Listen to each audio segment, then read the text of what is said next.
किसी ने बड़े कमाल की बात कही है कि मन के हारे हार है, मन के जीते जीत, मत निराश हो यूं, तू उठ ओ मेरे मन के मीत। हाय गाइस, आप देख रहे हैं क्वाटोलॉजी, एक छोटी सी कहानी।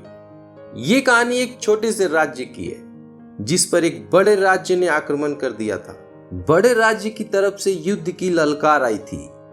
अब ये जो छोटे राज्य का राजा था बड़ा घबरा गया था, क्योंकि ना ही उसके पास बड़े राज्यों की तरह सैन्य बल था और ना ही उस तरह के साधन संसाधन थे जिससे वो उस बड़े राज्य से जीत सके। जब राजा ने अपने सेनापति से इस बात पर चर्चा करी कि अब हम क्या करेंगे, तो सेनापति ने साफ कह दिया, कोई अर्थ नहीं है इस युद्ध को लड़ने का। हम इस युद्ध को उतनी बड़ी सेना से और उतने बड़े राज्य से जीत नहीं सकते।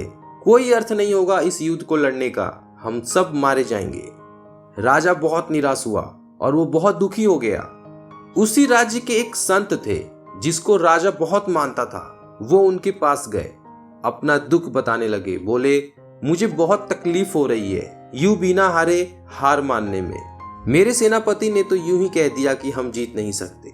संत ने तुरंत कहा, बोले, उस सेनापति को अभी जेल में डालो, उसे सेना से निकाल दो, वो तुम्हारे साथ नहीं होना चाहिए।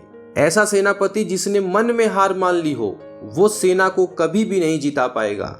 राजा ने कहा, ये तो ठीक है, आपके कहने पर मैं सेनापति को जेल में डाल तो दूंगा, मगर फिर मेरी सेना का नेतृत्व कौन करेगा?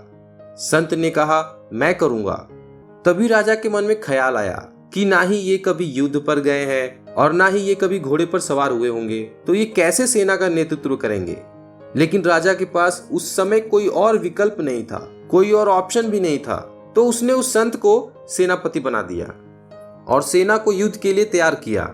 जब इनकी सेना युद्ध के लिए आगे बढ़ रही थी तो रास्ते में एक मंदिर पड़ता था। सेनापति यानी कि संत महोदय ने सारी सेना को कहा कि ऐसा करते हैं, 2 मिनट रुकते हैं यहाँ पर, मैं ऊपर मंदिर में जाकर उस ईश्वर से पूछ कर आता हूँ कि हम इस युद्ध में जीतेंगे या नहीं जीतेंगे। सेना ने कहा, अरे ईश्वर आपको कैसे बता देंगे, वहां तो पत्थर की एक मूर्ति है। तो संत ने कहा कि मैंने सारी उम्र दैवीय शक्तियों से बात की है, मैं उनकी बात को समझ जाऊंगा, सुन कर आऊंगा कि वो क्या कह रहे हैं। सेना ने कहा, ठीक है, आप जाइए। वे अकेले ही ऊपर चले गए मंदिर में और थोड़ी देर बाद नीचे आ गए। आखिर सेना उनका इंतजार कर रही थी। सेना ने पूछा, क्या बोले ईश्वर? संत ने कहा, ईश्वर ने कहा है, अगर रात में इस मंदिर से प्रकाश निकले, उजाला निकले, तो समझ जाना कि तुम लोग इस युद्ध को जरूर जीतोगे। संत की ये बात सुनकर अब सारी सेना अपनी सांस रोककर रात होने का इंतजार करने लगी। जैसे ही रात हुई, मंदिर में से प्रकाश नजर आने लगा। वहां से एक रोशनी निकली। उस रोशनी को देख करके सेना ने तो समझ लो वहीं युद्ध जीत लिया हो। वो बहुत खुश हुए। अपनी पूरी ऊर्जा और पूरी पॉजिटिविटी के साथ वे युद्ध के लिए रवाना हुए। 21 दिन लंबा युद्ध चला और सेना ने अंत में विजय प्राप्त की। विजय प्राप्त कर लौट ही रहे थे तो रास्ते में वही मंदिर पड़ा। सब ने संत जी से कहा कि जाइए ईश्वर को धन्यवाद बोल दीजिए, जिन्होंने हमारी जीत को पहले ही सुनिश्चित कर दिया था। तो संत ने कहा, कोई जरूरत नहीं है। फिर सेना ने कहा, तुम बहुत मतलबी हो, जिस ईश्वर ने हमें जिताया आप उन्हें धन्यवाद करने भी नहीं जा रहे हो। तब सेनापति यानी कि संत ने बताया कि वो दिया मैं ही जलाकर आया था, जिसकी रोशनी आपको दिन में तो नजर नहीं आई, लेकिन रात होते ही वो रोशनी नजर आने लगी और उस रोशनी की वजह से आपके दिमाग में आपने युद्ध को जीत लिया था। आपने अपने अंदर ये बिल्कुल क्लियर कर लिया था कि इस युद्ध को आप ही जीतोगे और इसीलिए जीत इतनी आसान हो गई। असंभव को हम सब संभव में बदल सके।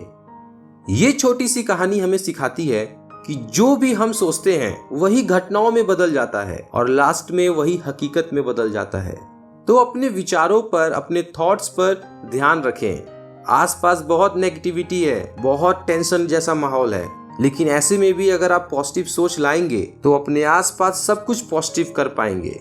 अपने विचारों का ख्याल रखिए। और जाते जाते यही कहूंगा कि क्यों जमीन पर बैठकर आसमान देखता है, अपने पंखों को खोल, जमाना सिर्फ उड़ान देखता है।